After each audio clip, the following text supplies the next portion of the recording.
Welcome to God with George Ortega. This is episode number 1779. I'm recording it on Wednesday, February 10th, 2021 at 10:34 a.m. Eastern Time. I'm having second thoughts about continuing to have my friend Andy co-host the show, essentially because it dawned on me that he believes that everything in the Bible is literally true, and that's kind of like a harmful, dangerous belief. Many people who believe that don't believe science, don't trust science, and they don't understand what climate change is doing to us. So,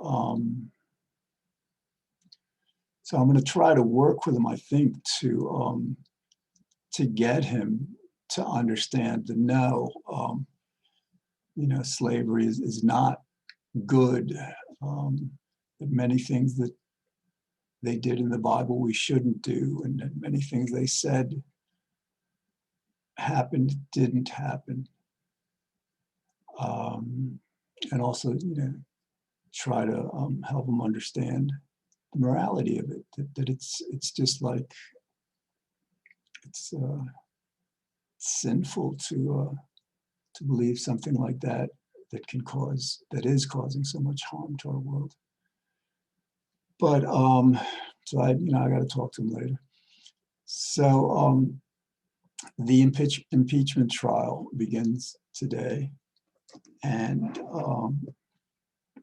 I thought I'd devote this episode to describing how we got here from the perspective of God controlling everything, which is the accurate perspective that not enough people understand yet.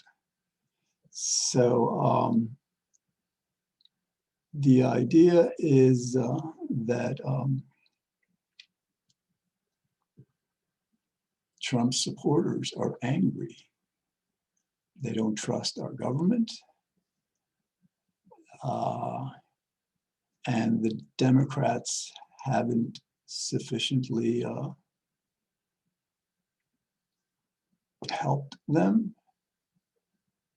And so in desperation, they turn to someone like Trump. And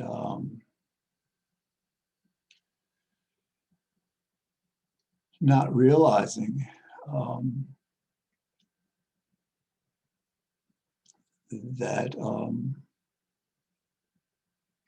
that option was just so much worse. But so the question becomes, the first question is, why does God do things like that? Why does God compel us to not tend to the needs of these Trump supporters that are apparently in a lot of pain? They're very angry.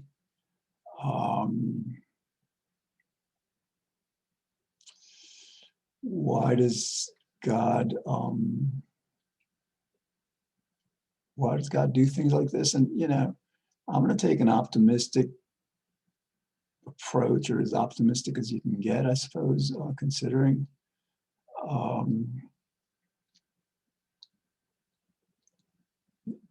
all the Trump supporters have problems. They also represent a major problem. They, like my friend Andy, don't trust science. They trust a book that says it's true. So they say, well, this book says it's true, so it must be true. And, the Bible is the foundation of our Western morality. But to deify it, seems like idolatry to me. um, dangerous idolatry. Because like to the extent we do that, that this is completely correct, we can't evolve beyond it. You know, we're imprisoned by that belief. So, all right, taking an optimistic perspective, well, let's, you know, it's interesting that the experience that women go through to bring a child into this world, which is such a joyous happening, a joyous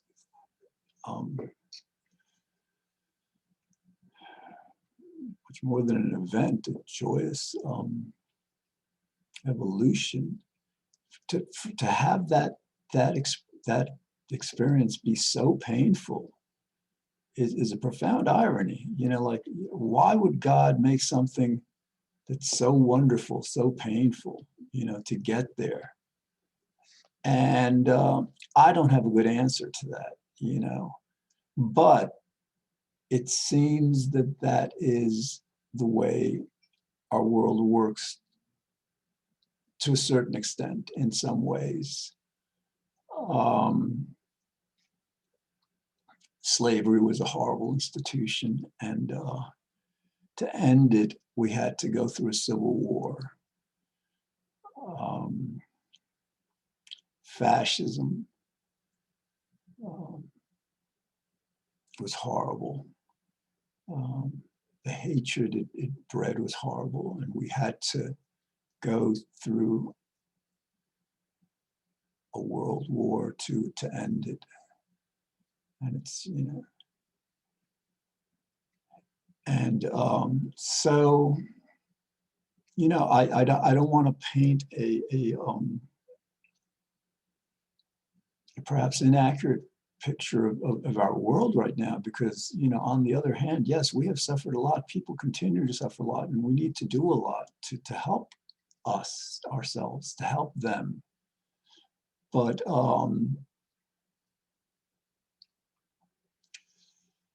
we have to remember that our world is far better today than it has been for, you know, for the vast majority of people, you know, since civilization began, since before then, ever, probably. And that's why I feel optimistic that that this insurrection that Trump is being impeached for today, the trial starts in about an hour and 20 minutes.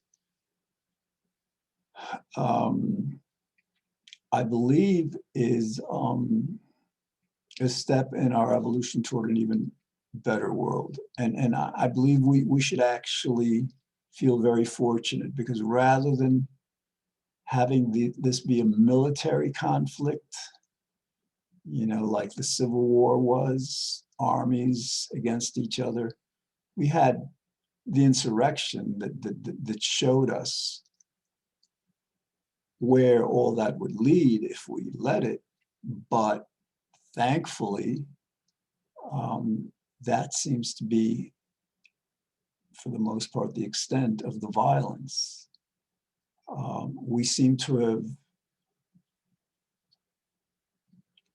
gone through the Civil War in a way that wasn't, you know, physically violent. Yes, people lost their lives. That's you know, you can't deny that or ignore that.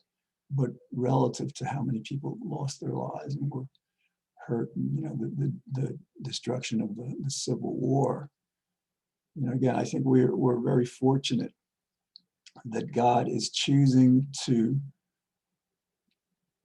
create a better world, you know, in a way that's not, you know, afflicting us all that much. And I imagine this pandemic is part of it.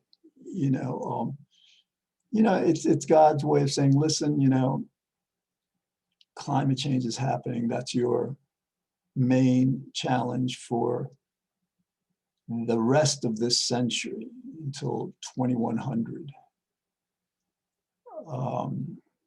but perhaps beyond that. And yeah, and I think the insurrection and the pandemic together are part of God's plan to get us to pay attention, to get us to understand and not deny and not ignore the plight our planet is in, our future is in. And so having faith in God means to be optimistic, means to expect God to take this impeachment and take this insurrection and the pandemic and through them reform us, through them make us better people. We Democrats, we liberals, fighting Trump's tyranny and fighting the Republican corruption, attempt to overtake our government. And our patience and control over these months, over these years. We've been long suffering, and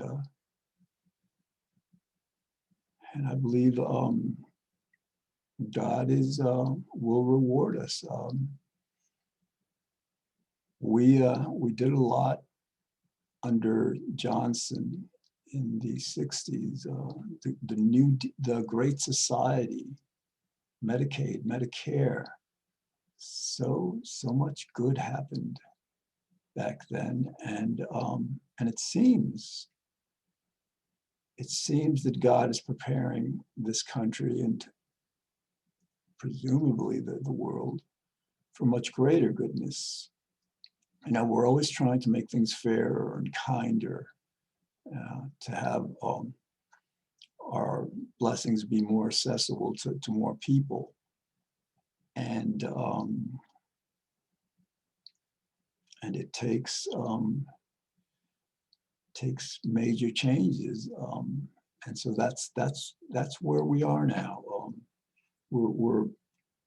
These are the birth pangs of a new age for the United States, and the United States can no longer tolerate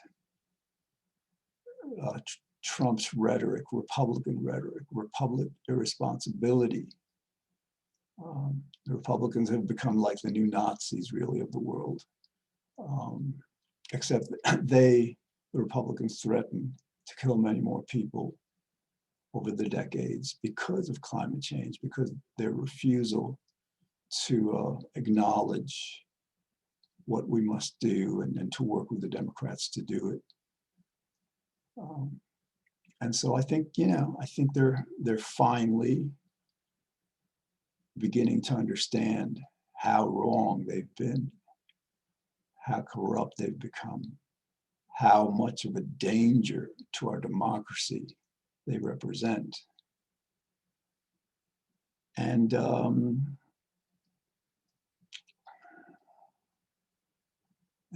I think we should be fortunate that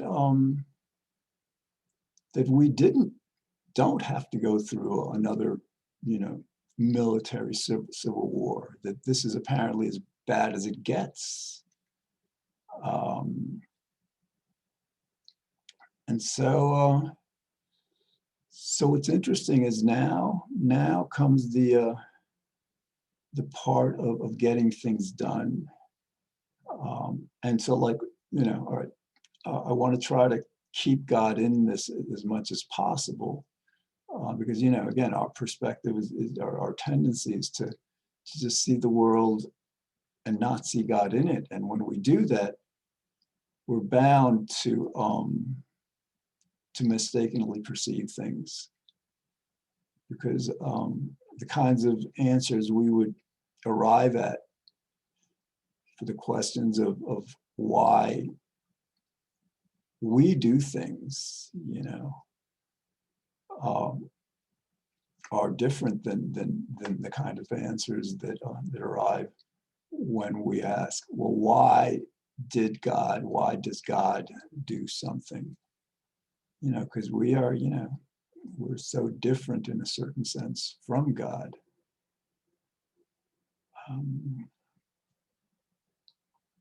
we lack God's knowledge, God's power. Um, so, so yeah, it's interesting. Um, God changes us. Right now, almost everybody in the world understands how horrible slavery is, how horrible child labor is, how horrible sexism is, um, how horrible hatred and discrimination, and bigotry are, and that's a shift in our consciousness, and sometimes these shifts happen slowly over decades, like progress with racist, overcoming racist practices and policies, at least on the federal level. Um, but sometimes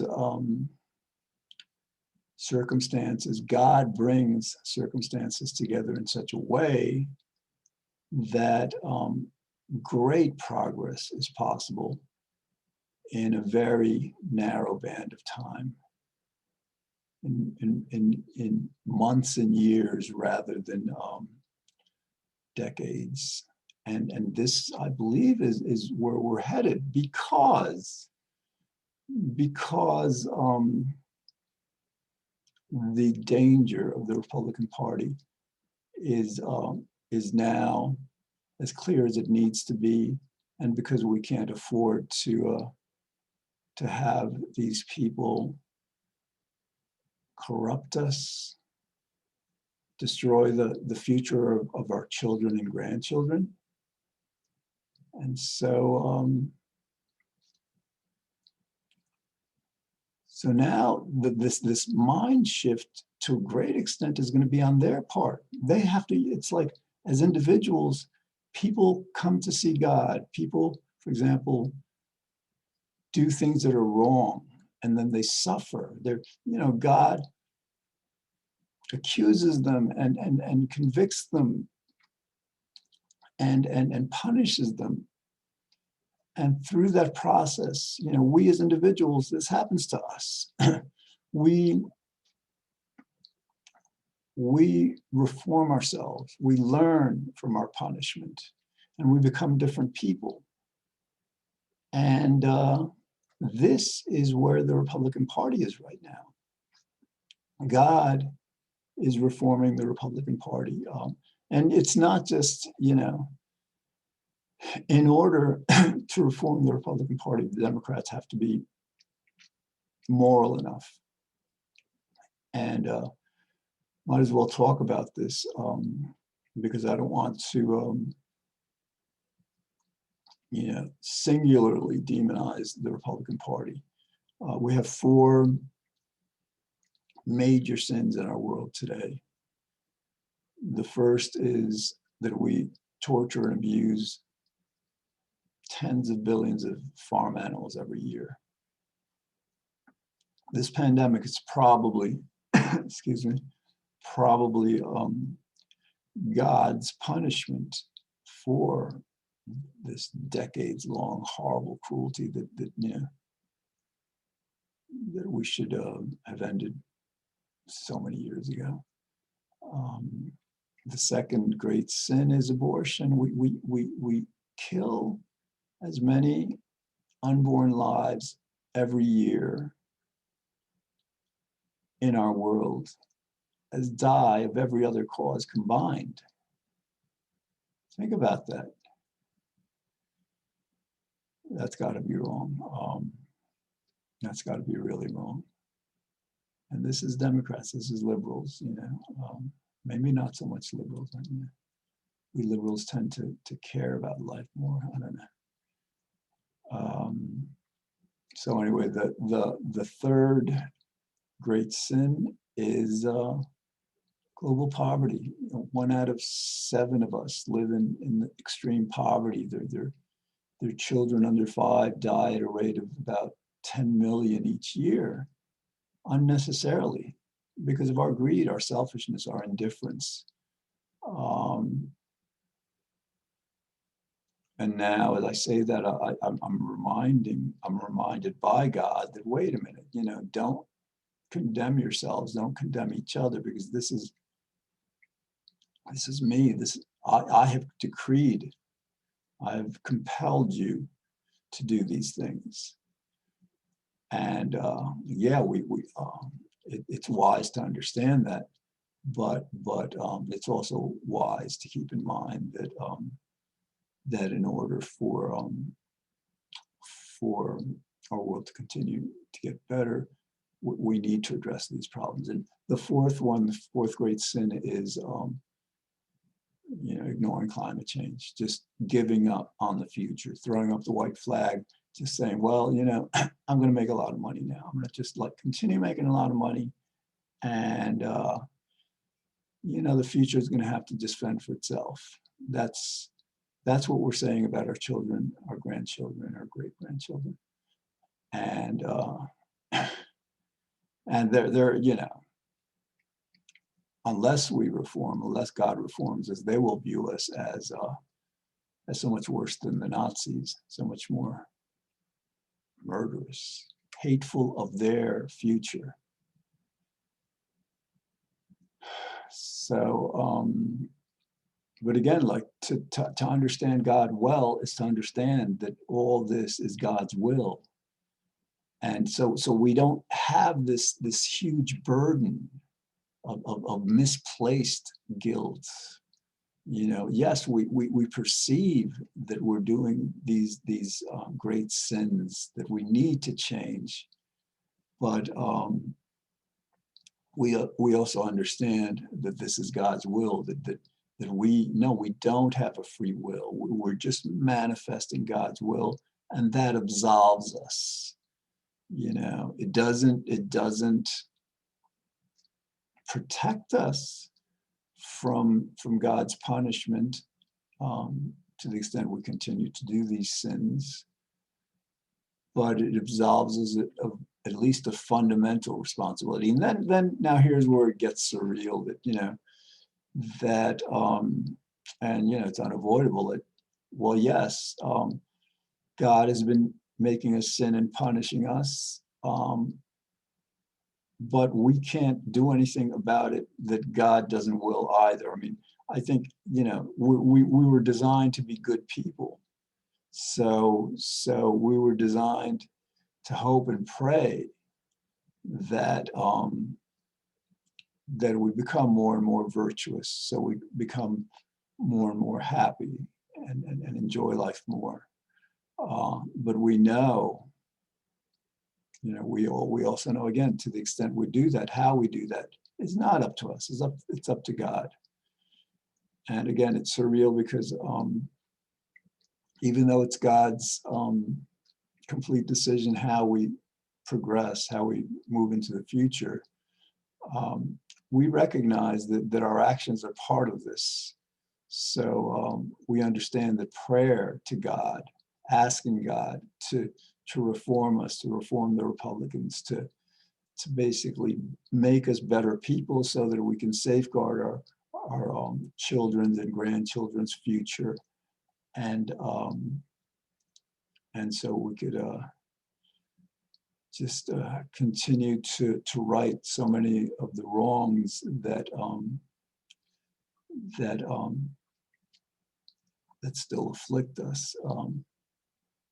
So again, that, you know, it's interesting that so, you know, I started this episode just wanting to bring God into it, and that's really, you know, the most complete way to really acknowledge that not just the bad, of course. I mean, all the good is God's will, and any time that we do anything good, the reason we should maintain modesty and be humble is because it wasn't our doing. It's because we're simply fortunate to be privileged to manifest God's will when God does good.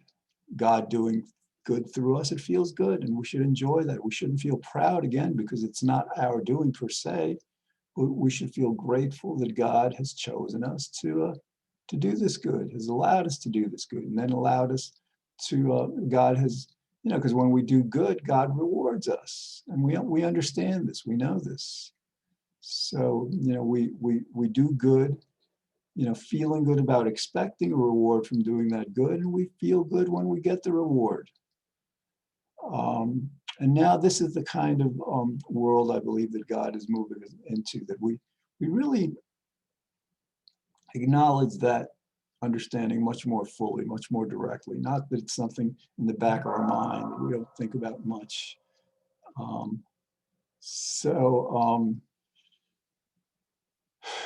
right, well, again, this is we're living through historic times, this impeachment, and I think the ultimate reform of the Republican Party, and then ultimate reform of the Democratic Party also. Again, I think we need to find an answer for abortion, and it's not just Republicans who eat meat and fish and dairy and eggs, regardless of the ungodly suffering these animals endure.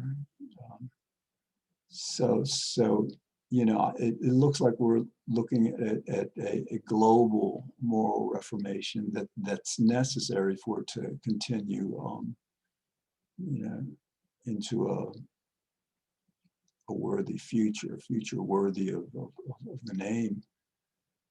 All right, well, that's all we have time for today. Thanks for watching. Catch this every Monday through Friday, 5 p.m. on White Plains Community Media Channel 76 if you get Optimum, 45 if you get Verizon, and these shows are on YouTube.